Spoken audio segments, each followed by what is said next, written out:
तो last lecture में हमने पढ़ा था प्रेजेंट टेंस। आज के लेक्चर में हम पास्ट टेंस पढ़ेंगे। अब पास्ट टेंस में सबसे पहले आता है पास्ट इंडेफिनिट। और पास्ट इंडेफिनिट जैसे प्रेजेंट इंडेफिनिट का, प्रेजेंट कॉन्टिन्यूअस का अपना एक स्ट्रक्चर था, वैसे ही पास्ट इंडेफिनिट का स्ट्रक्चर कैसे होता है। सबसे पहले सब्जेक्ट होगा और सब्जेक्ट के बाद वर्ब की सेकेंड फॉर्म होगी एंड साथ में होगा ऑब्जेक्ट। सब्जेक्ट के साथ वर्ब की सेकेंड फॉर्म। प्रेजेंट इंडेफिनिट में सब्जेक्ट के साथ वर्ब की फर्स्ट फॉर्म थी, लेकिन यहां पर हमारे पास सब्जेक्ट के साथ वर्ब की सेकेंड फॉर्म होगी। ठीक है, किसी भी टेंस को बेवजह ही हम पास्ट इंडेफिनिट नहीं बनाएंगे। पास्ट इंडेफिनिट बनाने के लिए सेंटेंस में किसी पास्ट टाइम का होना जरूरी है। पास्ट टाइम होना चाहिए तभी उसे पास्ट टेंस बनाएंगे। जैसे I dash a letter day before yesterday. अब इधर लिखा है राइट। अब कल के दिन से मतलब जो परसों वाला बीत गया जो दिन, वो उस वाले दिन मैंने एक लेटर लिखा था। अब उसे वो पास्ट की टोन देने के लिए हमें इस राइट को सेकंड फॉर्म में लिखना पड़ेगा। यानी कि हम इधर राइट का लिख लेंगे स्टूडेंट्स रोट। राइट की सेकंड फॉर्म रोट होती है। एक और भी बात मैं आपको टेंसेस के बारे में बता दूं। देखिए, इस राइट का रोट भी वही इंसान लिख सकता है जिसे वर्ब्स के बारे में पता है। तो इससे पहले आप टेंसेस के टॉपिक पे जंप करें, पहले वर्ब का टॉपिक अच्छे से समझ लें एंड खास करके वर्ब की फॉर्म्स को लर्न कर दें। ठीक है, क्योंकि अगर टेंसेस पढ़ना है तो वर्ब की डिफरेंट डिफरेंट फॉर्म्स आएंगे और वर्ब की डिफरेंट फॉर्म्स को आप तभी टैकल कर पाओगे जब आपको ऑलरेडी वर्ब की फॉर्म्स याद। नेक्स्ट सेंटेंस है ही डैश लास्ट नाइट।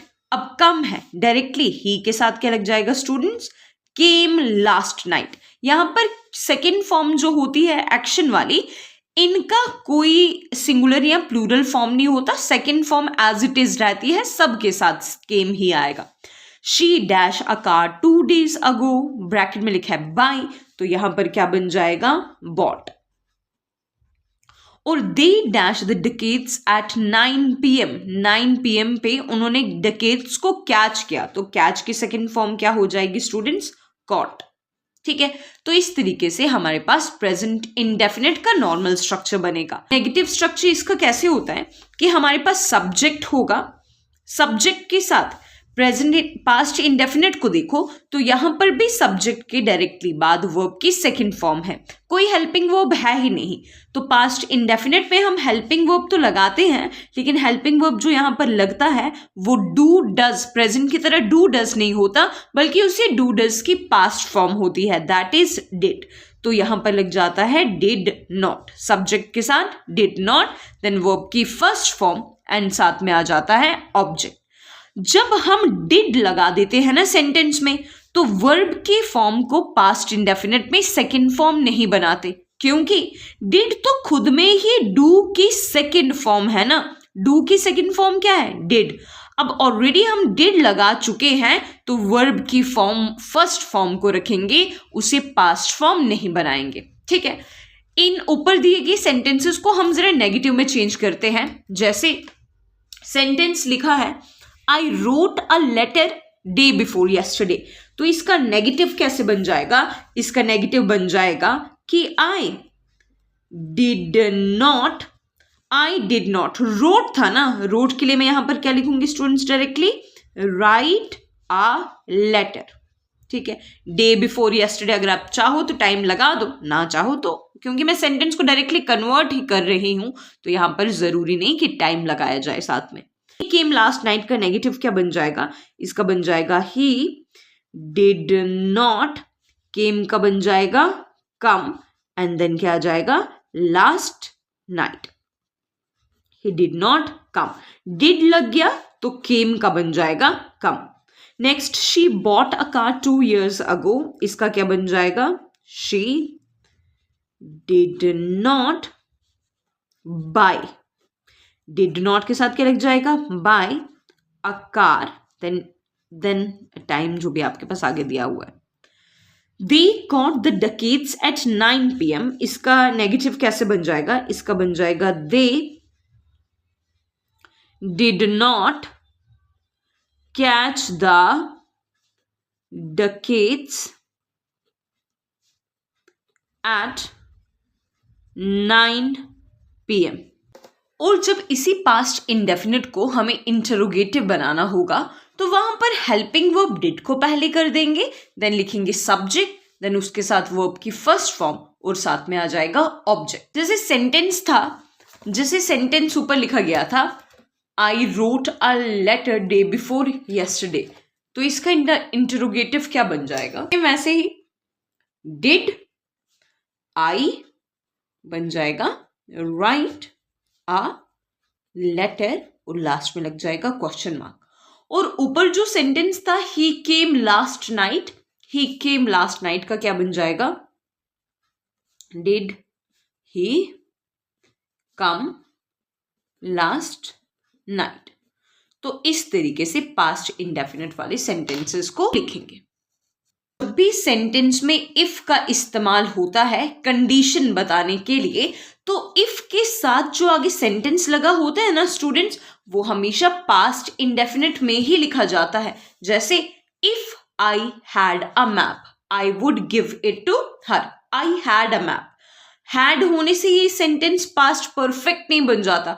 हैड लगा है यानी कि ये दर्शा रहा है डायरेक्टली वर्ब की सेकंड फॉर्म है, क्योंकि हैड के आगे वर्ब की थर्ड फॉर्म नहीं है, राइट। या if he tried to blackmail में, अगर कंडीशनल सेंटेंस, अगर उसने ऐसा किया होता आई वुड इन्फॉर्म यू, तो मैं तुम्हें इन्फॉर्म कर लेती। तो इफ के साथ वाला जो सेंटेंस होगा वो पास्ट इंडेफिनिट में लिखा जाएगा। दूसरा ये कि जब दो एक्शन पास्ट इंडेफिनिट के हमें बताने हैं कि जब पास्ट में ऐसा हुआ था उस टाइम पे ऐसा हुआ था, तो उन दोनों पास्ट साइमल्टेनियस जो एक्शंस हैं दोनों को पास्ट इंडेफिनिट में लिख सकते हैं। या इसके अलावा जब लिखते हैं कि आई विश वाले केस में भी पास्ट इंडेफिनिट ही सेंटेंस रहता है आगे। आई विश मतलब आई विश मैं विश कर सकती हूँ, ऐसा हुआ तो नहीं था लेकिन चलो मैं विश ही करती हूँ, तो तब वाला सेंटेंस भी आ जाएगा पास्ट इंडेफिनिट में। पास्ट कॉन्टिन्यूअस, अब पास्ट कॉन्टिन्यूअस में हमारे पास सब्जेक्ट होगा, वॉज या वर होगा, helping verb and ING form of verb होगा, साथ में होगा ऑब्जेक्ट।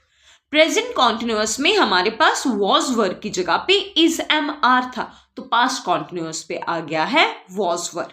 याद रखना वॉज लगेगा सिंगुलर के साथ, वर लगेगा प्लूरल के साथ, और आई की बात भी जब आएगी उसके साथ भी हम यहाँ पर वॉज लगाएंगे। एग्जाम्पल देखते हैं, we dash in the office when you called, जब आपने कॉल किया था तो उस टाइम पे हम ऑफिस में काम कर रहे थे, तो क्या आ जाएगा? वी है ना, वी के साथ आ जाएगा वर वर्किंग, वी के साथ आ जाएगा वर वर्किंग। ओके, इसका नेगेटिव कैसे बन जाएगा? We were not working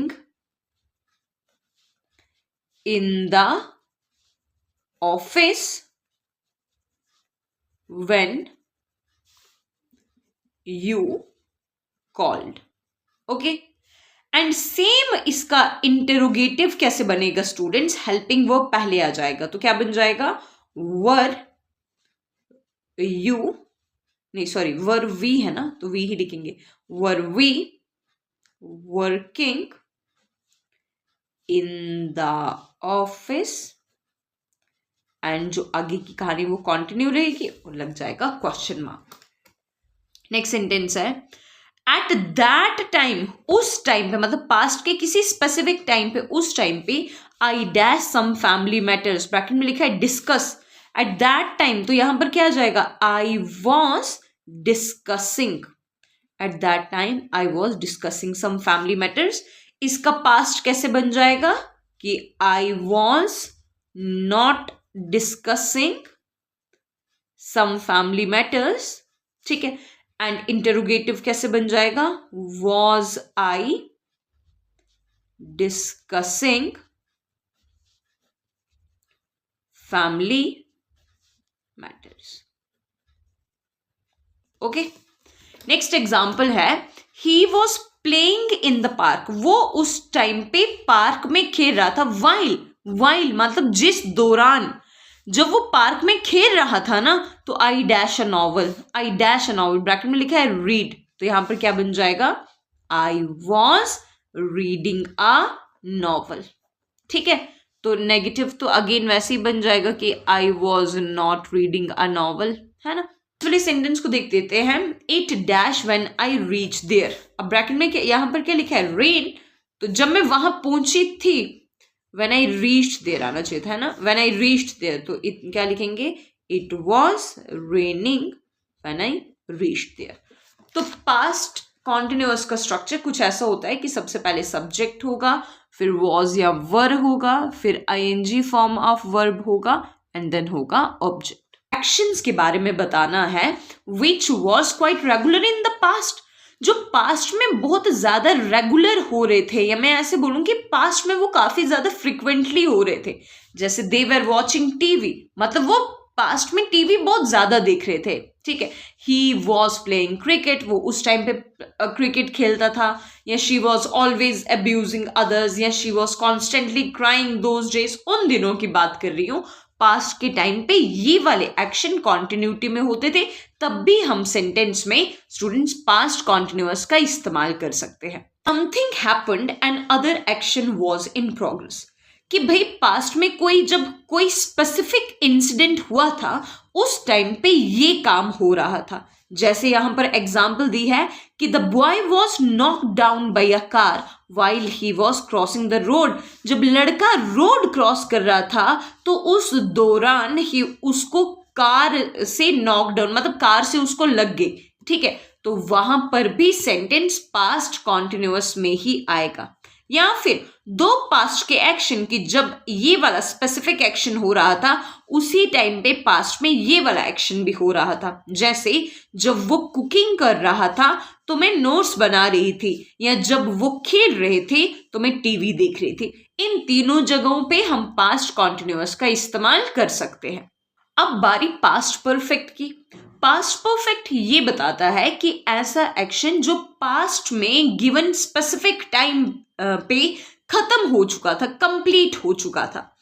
इसमें सब्जेक्ट होता है, हैड होता है, देन वर्ब की थर्ड फॉर्म होती है, एंड साथ में क्या होता है, ऑब्जेक्ट। जैसे I dash to Delhi last week before my father came, इससे पहले मेरे फादर आते मैं दिल्ली, पिछले हफ्ते में दिल्ली जा चुकी थी। तो यहां पर क्या आएगा, आई हैड, गो है ना ब्रैकेट में, तो मैं यहां पर क्या लिखूंगी, gone. I had gone to Delhi last week before my father came. और इसका नेगेटिव कैसे बन जाएगा कि I had not gone to Delhi last week before my father came. और इंटेरोगेटिव, इसी सेंटेंस का इंटेरोगेटिव कैसे बनेगा, मैं बहुत बार आपको ये चीज बता चुकी हूं अभी तक। हर टेंस में ये बताया है कि हेल्पिंग वर्ब को पहले करेंगे सब्जेक्ट से। तो यहां पर कैसे बन जाएगा interrogative, had I gone to Delhi last week before my father came, continue रहेगा सेंटेंस, लास्ट में आ जाएगा क्वेश्चन मार्क, ठीक है। अब हैड है तो हैड में, हैड जब सेंटेंस में हैड होता है ना हेल्पिंग वर्ब, तो तब सिंगुलर और प्लूरल दोनों के साथ हैड ही जाता है। या फिर अगर मैं लिखूं कि he dash from college just then, उसी टाइम पे, उस स्पेसिफिक टाइम पे वो कॉलेज से वापस आया था, तो यहां पर क्या आ जाएगा, ही हैड रिटर्न्ड। नेगेटिव तो आपको पता ही है कैसे आएगा, he had not returned. And interrogative कैसे बन जाएगा, had he returned। इस तरीके से सेंटेंस बन जाएगा इंटरोगेटिव। तो ये होता है पास्ट परफेक्ट लिखने का तरीका। अब कुछ दिए गए सिनेरियोस में हमेशा पास्ट परफेक्ट का ही इस्तेमाल होता है। जैसे आपके पास कोई एक शेड्यूल टाइम दिया हुआ है कि इस स्पेसिफिक टाइम, इस स्पेसिफिक काम के होने से पहले पहले ये काम हो गया। अब वो काम भी हो सकता है, वो टाइम भी हो सकता है। जैसे I had reached college before the principal came, इससे पहले प्रिंसिपल आते मैं उससे पहले ही कॉलेज पहुंच चुका था। तो ये क्या था, इससे पहले ये एक्शन हो पाता, ये एक्शन ऑलरेडी कंप्लीट हो चुका था, तो इसे लिखेंगे पास्ट परफेक्ट में। या दूसरा केस कि पास्ट परफेक्ट तब भी इस्तेमाल किया जाता है जब हम वर्ब जैसे कि hope, expect, think, intend, want, suppose, जब हम इन वाले वर्ब का भी इस्तेमाल करते हैं तब भी टेंस हमारे पास पास्ट परफेक्ट ही रहता है। यानी कि जब हमें ये बताना है कि पास्ट में मैंने होप किया था, या मैंने एक्सपेक्ट किया था आपसे, या मैंने सोचा था ऐसा, है ना, तो तब हम सेंटेंस को पास्ट परफेक्ट में ही रखते हैं। जैसे वी हैड होप्ड, पास्ट में होप किया था, अभी के होप की बात नहीं कर रहे, पास्ट में होप था, तो इधर आ जाएगा वी हैड होप्ड। या सोचने की बात है तो वी हैड थॉट, अगर वांट की बात है तो वी हैड वांटेड आ जाता। इसके अलावा कंडीशनल सेंटेंसेस, कंडीशनल सेंटेंसेस की बात ऑलरेडी हम कर चुके हैं पास्ट इंडेफिनिट में। जब सेंटेंस में हमारे पास होता था इफ, तो इफ के साथ अगर हम पास्ट इंडेफिनिट लगाते थे तो आगे सिंपली सेंटेंस में आता था वुड एंड देन हमारे पास आता था वर्ब, ऐसा केस तब पास्ट इंडेफिनिट का। लेकिन अगर सेंटेंस में कंडीशनल सेंटेंस पास्ट परफेक्ट है ना, तो आगे हमारे पास वुड नहीं लगेगा सिर्फ, अगर पास्ट परफेक्ट है तो वुड के साथ हैव भी लगेगा। अगर कंडीशनल सेंटेंस प्रेजेंट इंडेफिनिट है तो डायरेक्टली वुड के साथ वर्ब लग जाएगा। लेकिन अगर सेंटेंस कंडीशन वाला पास्ट परफेक्ट हुआ, यानी कि सब्जेक्ट के साथ हैड एंड देन वर्ब की थर्ड फॉर्म हुई, तो तब हमारे पास जो आगे का सेंटेंस होगा वहां पर वुड के साथ क्या लग जाएगा स्टूडेंट्स, हैव। जैसे if he had come to me, he had come to me कौन सा वाला टेंस है, past perfect, had come to me. I would helped नहीं, आई वुड हैव हेल्प्ड आता। हाँ, अगर सेंटेंस ऐसे होता ना कि if he came to me I would help him, तो तब आई वुड हेल्प हिम होता। लेकिन सेंटेंस क्योंकि पास्ट परफेक्ट में है तो आगे वुड के साथ हैव जाएगा, ठीक है। और सेंटेंस अगर पास्ट इंडेफिनिट में होता तो डायरेक्टली वुड के साथ वर्ब लग जाता, हेल्पिंग वर्ब हैव नहीं लगता। तो अब बारी पास्ट परफेक्ट कॉन्टिन्यूअस की। पास्ट परफेक्ट कॉन्टिन्यूअस का मतलब कि पास्ट में किसी स्पेसिफिक टाइम से ही काम कॉन्टिन्यूटी में आगे चला जा रहा था। इसे लिखने का जो स्ट्रक्चर होता है वहां पर सबसे पहले सब्जेक्ट है, फिर उसके बाद हैड बीन है। अब बीन मैंने आपको लास्ट टेंस में भी बताया था कि जब भी परफेक्ट और कॉन्टिन्यूअस मिलते हैं तो बीन का इस्तेमाल होता है, इसलिए यहां पर बीन है। देन वर्ब की आईएनजी फॉर्म है एंड लास्ट में क्या है, ऑब्जेक्ट। एंड परफेक्ट कॉन्टिन्यूअस में टाइम तो होना ही चाहिए, इसलिए यहां पर लास्ट में आ जाएगा time. For example it dash for 2 days yesterday, मतलब कल ना 2 दिनों से ही बारिश हो रही है, तो रेन इधर क्या आ जाएगा, इधर आ जाएगा had been raining. Okay, and इस सेंटेंस का नेगेटिव कैसे बन जाएगा कि it had not been raining for 2 days yesterday। Interrogative कैसे बन जाएगा, इंटरोगेटिव बन जाएगा had it been raining for 2 days, ठीक है। और आगे क्वेश्चन मार्क आ जाएगा। वैसे ही वी के साथ भी आ जाएगा स्टूडेंट्स हैड बीन।